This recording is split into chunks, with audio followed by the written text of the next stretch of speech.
are with Sasha Leia today with We Are In This Together.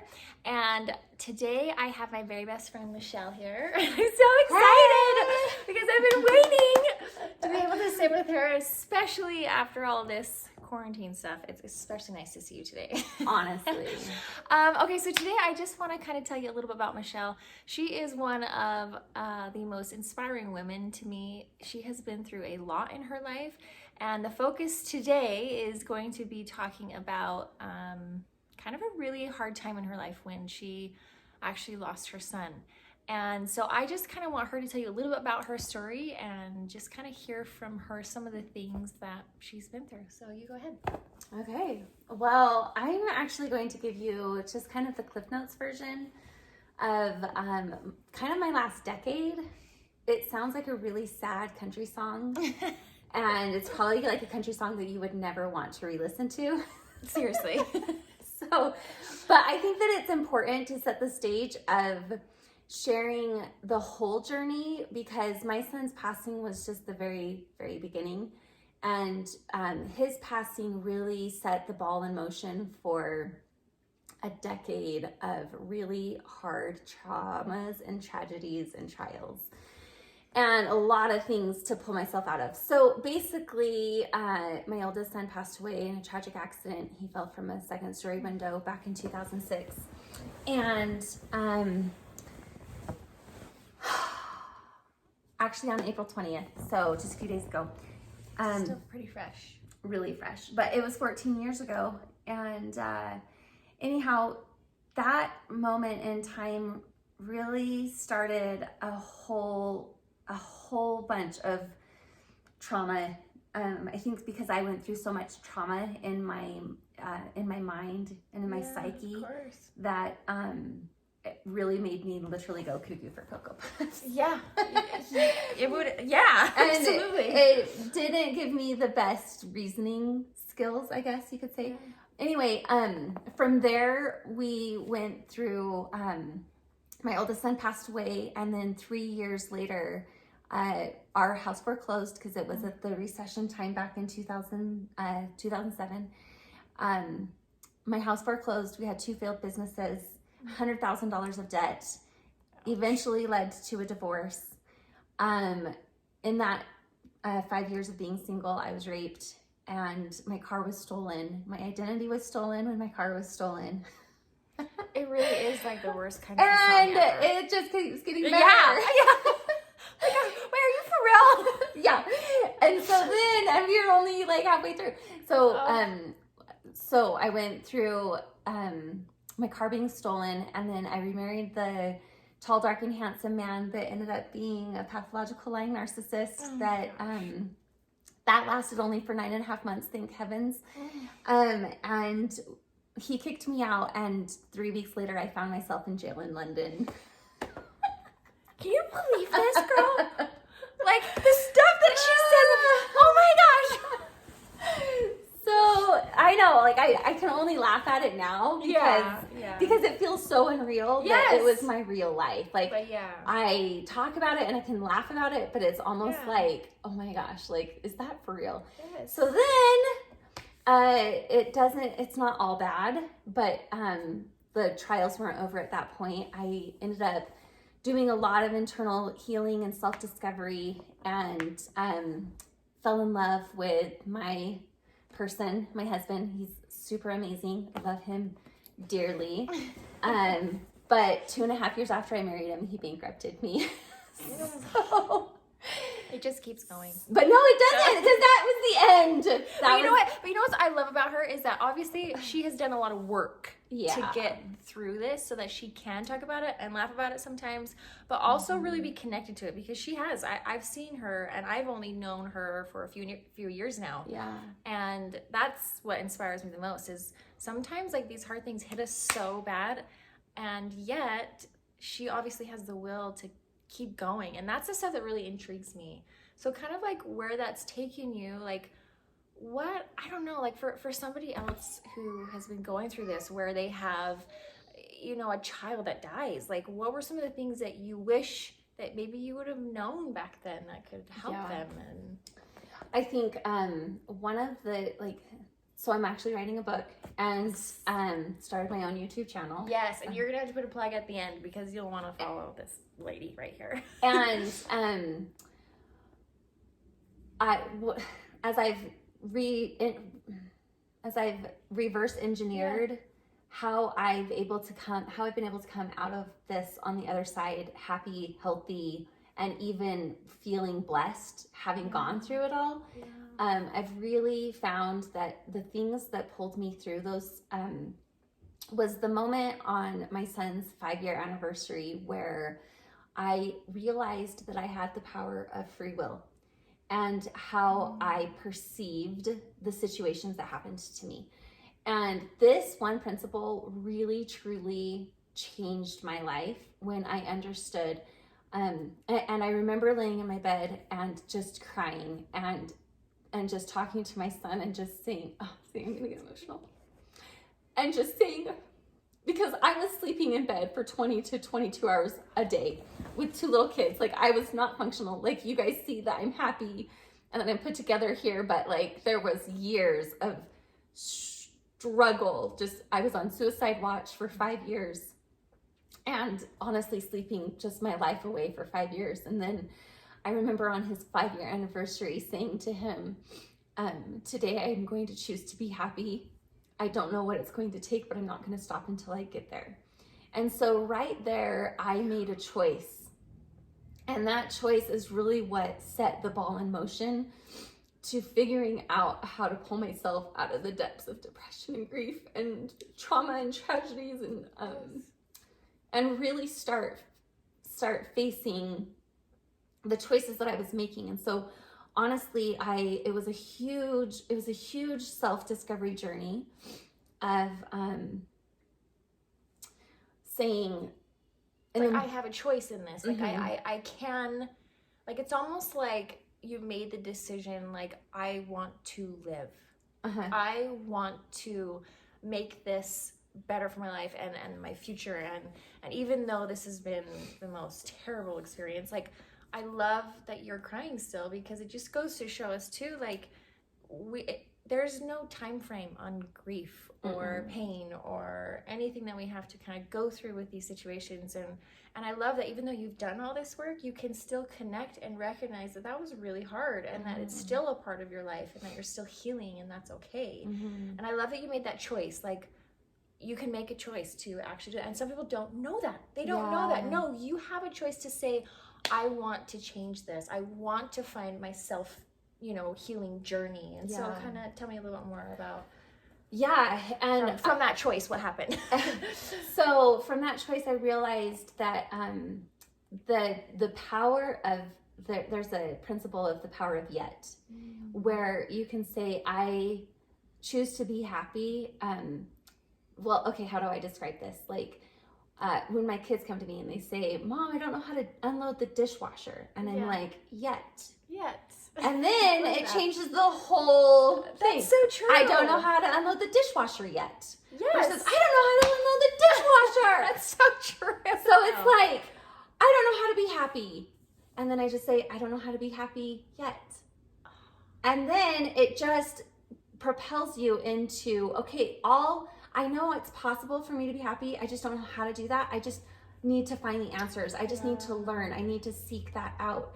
And that if we can just add yet, then it gives us the patience to go through the learning that we need to know. I love it. That is so powerful. I actually got a little emotional while she was saying that, because I just imagine any of you too who are going through losing a child, what that gives to you. If you can just say that out loud right now, just to say, I don't know how to be happy yet, or I don't know how to find healing yet, or I don't know how to live yet. What a powerful principle, because it really does. It opens up your mind to, wait a second, there is a possibility, there is hope for me to learn this.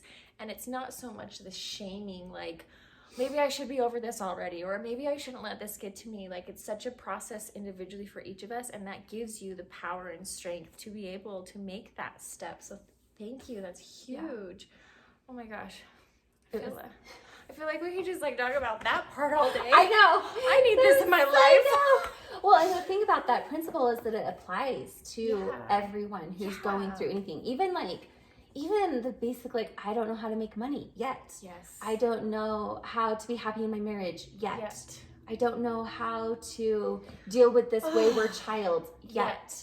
And it's really, it's an empowering phrase, because it's putting into your hands, like, it both validates that it's okay that you don't know, but then it also gives you the power and realization that, oh gosh, I can do this. I just need to figure it out. Yes. Like, it's not that I am stupid or I don't understand or da-da-da. It's just, there's knowledge that I haven't gained yet. I mean, I think about our whole life, it took so many experiences to get us the knowledge to where we are. Why do we feel like, oh, we've arrived, we have to know everything right now, and we have to figure this out on our own? No, not necessarily. So I love that. So this kind of like makes me think too, because as I'm sitting here hearing this, I didn't know you at this time when this happened with your son James, but I have come across other people where something tragic has happened like this, and I have a hard time, and I don't know if you guys feel the same way, but I have a hard time where I don't exactly know how to support you or to support my loved one in that space, because I've never been through it.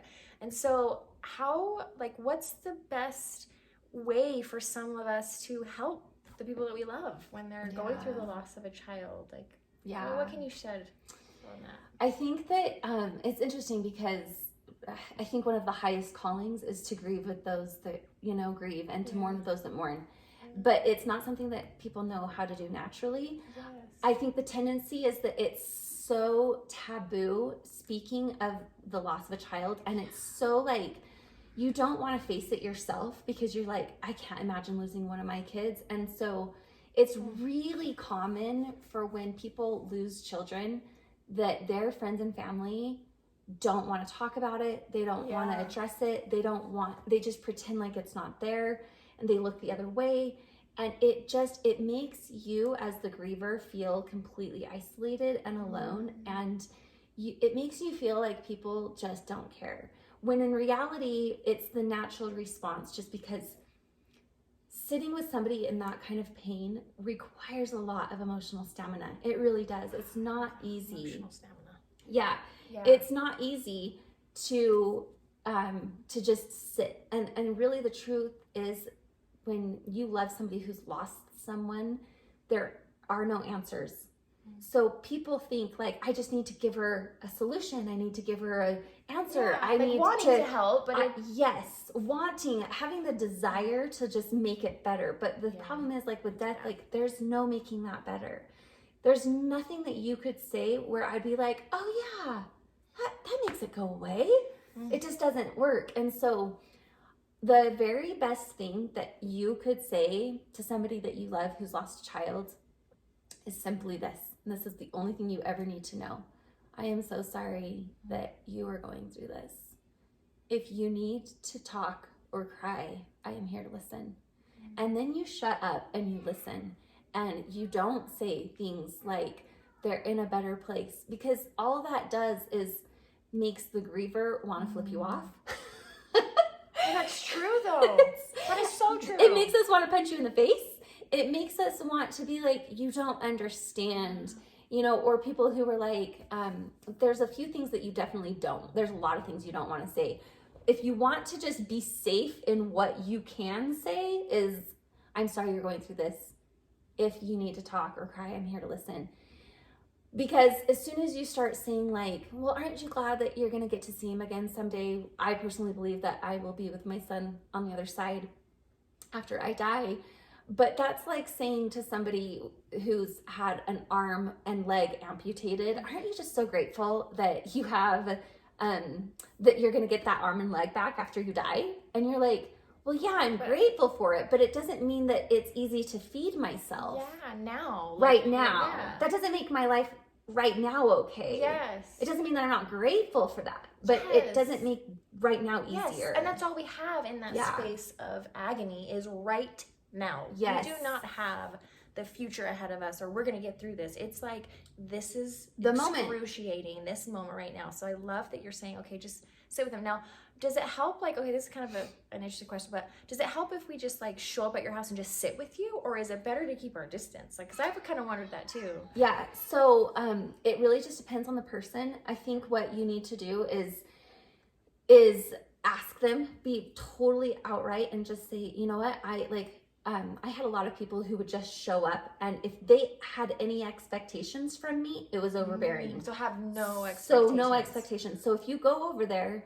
and they're like, hi, I need to go lay down, and then you come in and you clean their kitchen while they're laying down, and you have no expectation, and you need to clearly communicate that with them, that like, I'm here to help you, whatever that looks like. Do you need your toilet scrubbed? I'll do that. You go rest. Do you need a friend to cry on? Do you need me to tickle your back? Do you need me to hold you and hug you? Yes. Whatever it is that you need, I'm here to do that. Come with no expectations. Okay. And like, oh, she's going to be able to open up to me because I am now coming over, or I'm going to be able to help. Like, sometimes it's just, I'm here. I'm a body. I can help you. I can do this. And I kind of like, I don't know if you've come across this side issue, but like when somebody comes to my house and asks me like what to do, I don't know what to say when I'm in that space. And so sometimes it's almost like, I guess it's almost like gauging kind of who that person is to say, okay, is this person willing to ask questions, ask me, yes, I need to do this? Or is this person one of those, you need to go lay down, I'm going to go clean your house, and you just get to go rest. You know what I'm saying? Like taking that like almost like control in that moment to like gauge where they're at. Yeah. And I think if you absolutely do not know what you can do for someone, you can always leave dinner on a porch. That is the most unobtrusive way of helping. So true. That if you really have a true desire and you're like, I don't want to impose, I don't know if this is a good time, you just leave it on their on their, flowers, cookies. It's really not just about love. It's just about showing them that they're not alone. And then the other thing too was, I remember right after he passed away feeling like this massive pressure that I needed to write thank you notes to everybody who came to the funeral and gave us things and da-da-da-da-da. And that pressure was so overwhelming. And people would leave voicemails or whatever. And I would feel the pressure that I needed to respond to those. But eventually I just had to say, I feel all these letters and I receive them and I love them and they make me feel so much better. But the energy of responding was so overwhelming. So if you do send a letter, flowers, whatever, if you do any kind thing, do it 100% without any desire or expectation that you'll receive a thank you, or because just that pressure alone of having to give that thanks is just overwhelming. True. Yeah, because it seems like anything in that space, at least for me, like thinking through this, anything in that space that requires you to like get out of that pain almost seems like it would just add to that weight. It was. Oh my goodness. So thank you. Yeah. That was super helpful, and I hope that kind of helped you with that part too, because I struggle. I'm always like, how can I help this person? I love them so much, and I don't know what to do. So I'm so sorry you're going through this, and I am here with you. Another thing that I loved is like simple things like I have a few necklaces that represent him. I love necklaces. I wear this all the time. It says his name, and it feels like something that I can wear that keeps him close to my heart all the time. Those kinds of gestures. It's just the thoughtful. It's just feeling like you're not in it alone. Another thing that she kind of mentioned to me one time when we were talking was when a certain amount of time had happened and someone had said, well, but that was a long time ago. And it was almost like discounting that you still have grief. And so I don't know if you've ever thought about this, but if you could go back to that grieving young mom at the very beginning, the first 5 years or so, what would you want her to know that you know now, but you wish you would have known then, and that maybe would help somebody who's in like the new phase of all of this? Oh, that's kind of God, hard. I would just go back to her and tell her. It's interesting because I had people tell me these kinds of things, but until you're on the other side of it, it's hard to picture what it really means. But I would first tell you to be really kind to yourself and to not judge yourself for the way that you're grieving. Like, you don't do it wrong. Like, not to compare yourself to how other people grieve, because people would always compare me, like, oh, so-and-so is dealing with the death of her husband so well, or so-and-so's, she's already doing this and this and this. And I'm just like, well, that's really a good way to make me feel really bad about how I'm dealing with this. Yeah. So I think one of the best things is to first give people the benefit of the doubt and realize they don't know what they don't know until they have to know it. And so when people say dumb things to you, which they will, you have to just learn to say, it's okay. Give them that like that okay Grace. That grace. That space. So that you can let things like that roll off of your shoulder. Yeah, so you don't have to attach to that part. Yeah. So be kind to yourself, love yourself, and realize that I think this is probably the very, like, I just put on Facebook, I said, I'll never be grateful that my son died, but I will always be grateful for what his life taught me. Realizing that when we go through things like this, they are the greatest defining moments of our life, and that they can truly leave you bitter or better, and they can make you beautiful or I don't even know. You can choose to make it turn you into something beautiful, or you can let it destroy you.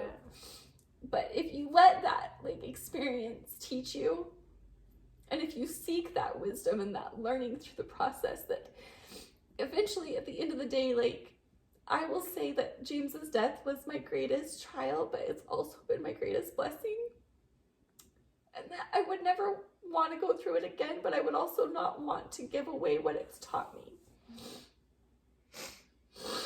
So just remember that, if you're in it, it's making something beautiful out of you, even though it really sucks.